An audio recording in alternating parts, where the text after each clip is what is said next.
साथियों नमस्कार, आपका बहुत बहुत स्वागत, अभिनंदन। मैं हूं संजय कुमार। भाई, जनता अब उकता चुकी है।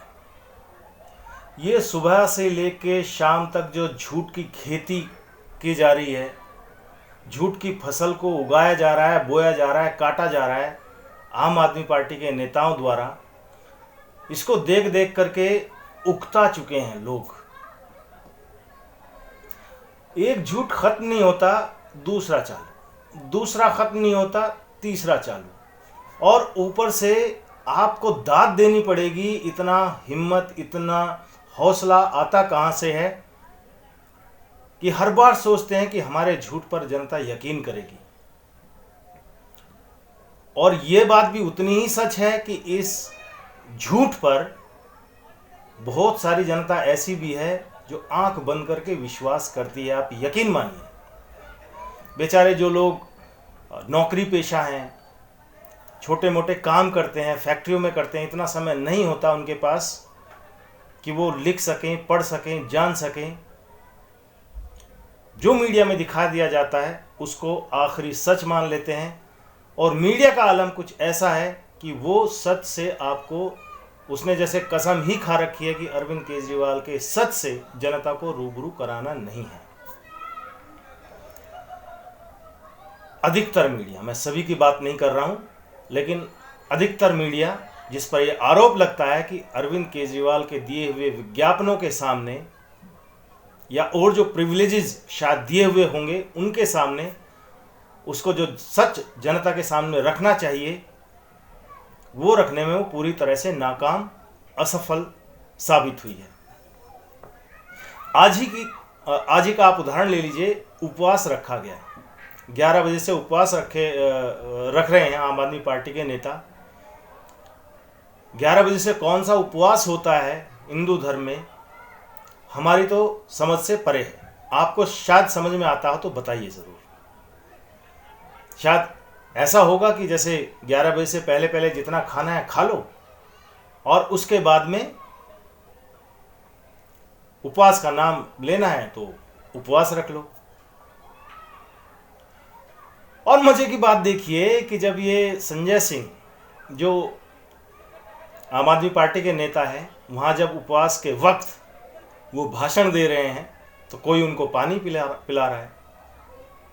आम आदमी पार्टी का दूसरा नेता, उस पर भी बहुत सारे आरोप लगे हुए थे पहले। खैर, वो एक अलग बात है। लेकिन क्या कह रहे हैं, अरे जोर से बोलो, खाना खा के नहीं आए हो क्या? अब बताइए, उपवास भी रख रहे हैं और ये भी कह रहे हैं कि जोर से बोलिए, खाना खा के नहीं आए हो क्या? यानी झूठ, नौटंकी, प्रपंच जैसे आम आदमी पार्टी का एक कैरेक्टर ही बन गया है। शायद इन्होंने ये सोच लिया है क्योंकि हम सत्ता तक झूठ बोल बोल के ही पहुंचे हैं और जनता झूठ पर ही विश्वास करती है, इसलिए झूठ बोलो, बार बार बोलो, जोर जोर से बोलो, इतनी बार बोलो कि वो सच लगने लगे। ये वही संजय सिंह हैं। आप नौटंकी का आलम देखिए इनका कि बेल मिलने से पहले ये व्हील चेयर पर दिखाई देते हैं, बीमार हैं, मतलब इतना दम नहीं है शरीर में कि चल भी सके। लेकिन जैसे ही बेल मिलती है तुरंत कार के ऊपर चढ़ जाते हैं और विजयी भाव के साथ पूरा आगाज करते हैं और दिखाते हैं दुनिया को, देखिए हमने जो है जंग फतेह कर ली है, एक तानाशाही सरकार के खिलाफ हम लड़े और जीत गए। ये भूल गए कि अभी आप सिर्फ जमानत पर हैं और वो जमानत भी कुछ शर्तों के साथ मिली हुई है और उन शर्तों को भी आपने बाहर आते ही तोड़ना शुरू कर दिया है। शायद या तो आप ये जानबूझकर कर रहे हैं कि आप ऐसी शर्तों को मानते ही नहीं, या अगर आप मानते हैं तो ये जरूर है कि फिर आप प्रोवोक कर रहे हैं एजेंसीज को, कोर्ट को, कि वो फिर से आपको अरेस्ट कर लें और ताकि फिर से आप एक नया रुदन शुरू कर सकें कि देखिए साहब, हमें तो इस फांसीवादी सरकार ने, इस तानाशाह सरकार ने जेल में डाल दिया, हम तो इनके खिलाफ बोल रहे थे, इसलिए हमें जो है इनका इनका इनका खुलासा कर रहे थे, इसलिए हमें जेल में डाल दिया। विपक्ष को खत्म करना चाहती है सरकार। अलग अलग नेता अलग अलग तरह का प्रपंच लेकर के बैठा हुआ है। आप 2 वीडियो कभी देखने का मौका आपको मिले तो देखिएगा कि जब ये जेल जाते हैं तो अपनी माता श्री के पैर कैसे छूते हैं, घुटनों से छूते हैं कि चरण वंदना करते हैं, नीचे तक जाते हैं पैरों तक। और जब सुनीता केजरीवाल के पैर छूते हैं तब पूरा दंडवत प्रणाम जो है चरण तक, चरण चाप जिसको बोलते हैं, वो करते हुए दिखाई देते हैं। अपने आप को साबित करने की कोशिश कर रहे हैं, क्योंकि भाई अब तो हम ही सबसे बड़े नेता हैं। सबसे बड़े नेता जो हैं पार्टी के कर्ता धर्ता वो जेल में हैं, जो सेकंड लाइन के जो नेता थे वो भी जेल में हैं, और अब तो सबसे सीनियर हम ही हैं। लेकिन शायद दूसरी तरफ ये जानते भी हैं कि जो जो लोग मीडिया में आकर के उछले कूदे, जिन्होंने अपनी पोजीशनिंग करने की कोशिश की आम आदमी पार्टी में, उनका हश्र क्या हुआ, उनको जेल ही नसीब हुई। शायद इसी वजह से वो ये भी दिखाने जताने का प्रयास कर रहे हैं, सुनीता केजरीवाल की चरण वंदना करते हुए ये मैसेज देने की कोशिश कर रहे हैं जो अरविंद केजरीवाल तक पहुंचे कि नहीं साहब, हमें बड़े नेता तो हैं लेकिन उतने बड़े नहीं हैं, सबसे बड़ी नेता तो सुनीता केजरीवाल ही हैं।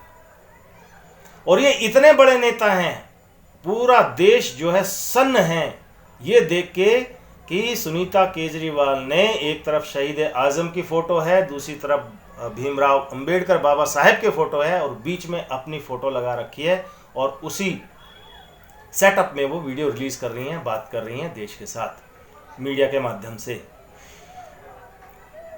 क्या दिखाने जताने का प्रयास कर रहे हैं कि क्या इतने बड़े नेता हो गए हैं केजरीवाल कि वो अपनी जो है अपनी तुलना इतने बड़े बड़े जो नेता रहे, वीर बलिदानी रहे, उनसे अपनी तुलना करवाने की कोशिश कर रहे हैं।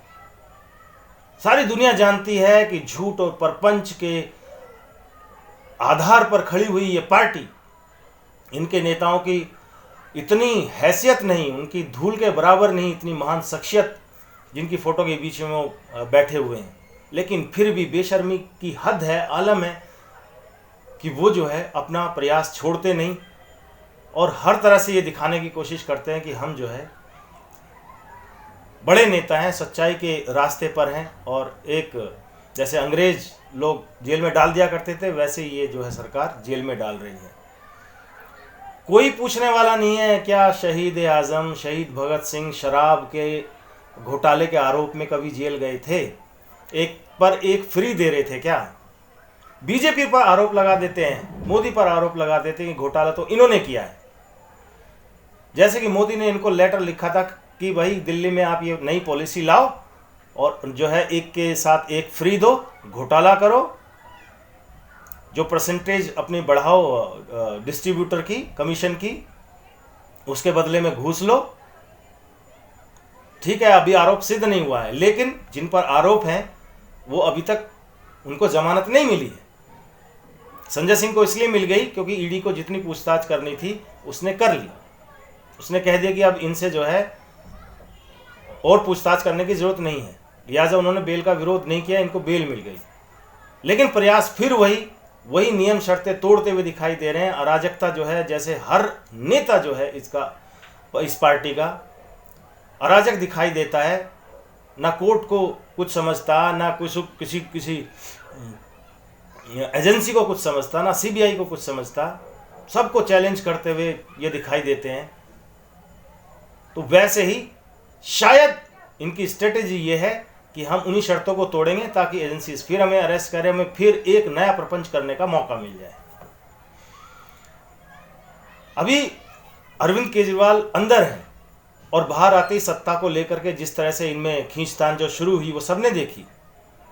आतिशी मरलीना अलग एक प्रपंच लेकर के बैठी हुई हैं, वो अलग लेटर खेल रही हैं। सौरभ भारद्वाज अलग एक अपना लेटर लेकर के खेल रहे हैं। ये सबने देखा। अब इन दोनों का चल ही रहा था, जब केजरीवाल ने एक बम फोड़ दिया इनके ऊपर, ये सन्न रह गए। इतने में इन्होंने सोचा नहीं था संजय सिंह की जमानत हो गई, तो अब नई तरह का प्रपंच देश के सामने है, अब उनको झेलिए। और मीडिया की अगर आप बात करें,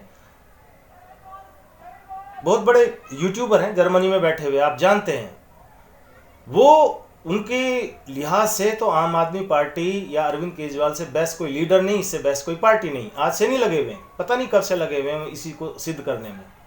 जर्मनी से किस तरह का सपोर्ट आता है अरविंद केजरीवाल के लिए, या यूएसए से कैसे आता है, ये सबने देखा है। खालिस्तानी पन्नू ने क्या आरोप लगाए हैं, ये सबने देखा है। और इनके नेता राघव चड्ढा आंखों का इलाज करने के लिए वहाँ चले गए। यहाँ दिल्ली में ये गाते रहे कि वर्ल्ड क्लास हमने जो है हॉस्पिटल्स बना दिए, लेकिन वर्ल्ड क्लास हॉस्पिटल्स में इनको अपनी आंखों का इलाज नहीं करवाना है तो लंदन में करवाना है। और वहाँ जब एक दूसरी ब्रिटिश सांसद है प्रीति कौर गिल, जो खालिस्तानी समर्थक हैं घोषित रूप से, उनके साथ इनकी फोटोज दिखाई देती हैं। At the same time Swati Maliwal अलग से अपनी बहन का इलाज करवाने हुए यूएस से गई हुई हैं। क्या कनेक्शन है भाई, क्यों मीडिया इस पर बात नहीं करता? और फिर कहते हैं कि हम आम आदमी पार्टी हैं, हम कट्टर ईमानदार हैं, और देश को रोज एक नया परपंच जिसको झेलना मतलब मुश्किल है, विश्वास करना मुश्किल है। लेकिन वो बेचारी भोली भाली जनता जिसके पास इतना समय नहीं है अध्ययन का, देखने का, वो टीवी चैनल्स या प्रसार माध्यमों के भरोसे बैठी होती हैं और वहाँ से जो पढ़ती हैं उस पर अपना वो बेचारी विश्वास उसको करना पड़ता है। और बस उसको ये लगता है कि हाँ, अरविंद केजरीवाल पर बहुत जुल्म कर रही है ये सरकार, वो शिक्षा स्वास्थ्य के क्षेत्र में क्रांति ला रहे थे, इस वजह से इनको जेल में डाल दिया, ये वो यकीन करती है। वो बेचारी भोली भाली जनता जो बहुत ज़्यादा पढ़ी लिखी नहीं है, या अगर है भी तो उसके पास इतना समय नहीं है कि वो अच्छे से अध्ययन कर सके, इन सब चीज़ों को जो है वो एक डॉट्स को जो है वो कनेक्ट करके देख सकें।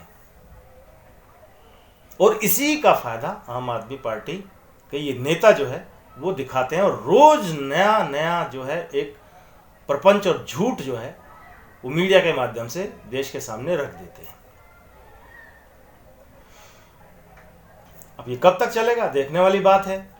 कोशिश तो ये शायद इसी उसमें लगे हुए हैं कि इतना मजबूर कर दिया जाए केंद्र सरकार को कि वो दिल्ली विधानसभा एलजी जो है वो भंग कर दें, सरकार को बर्खास्त कर दें। और जैसे इनकी आज तक की स्ट्रेटेजी रही है, सामने आरोप लगाने वालों पर आरोप लगा देना, फिर भाग जाना, पकड़े जाने पे माफ़ी मांगने चले जाना, ये स्ट्रेटेजी है और ये स्ट्रेटेजी चल रही है। अब केंद्र सरकार को इस तरह से प्रोवोकेशन ये लोग कर रहे हैं कि राष्ट्रपति शासन लग जाए दिल्ली में, और जब कल को लग जाएगा तो वही इनको सड़क पे उतरने के लिए और एक नया झूठ इस्टेब्लिश करने के लिए इनका मौका मिल जाएगा कि केंद्र सरकार ने, देखिए हम तो काम करना चाह रहे थे लेकिन हमें बर्खास्त कर दिया। कब तक चलेगा भगवान जाने, और देश की जनता कब तक इन नोटंकी बाजों को देखेगी, झेलेगी, भगवान जाने। बाकी आप क्या राय रखते हैं हमें ज़रूर बताइए, आपके कमेंट्स का हमें इंतज़ार रहेगा। धन्यवाद, जय हिंद, वंदे मातरम।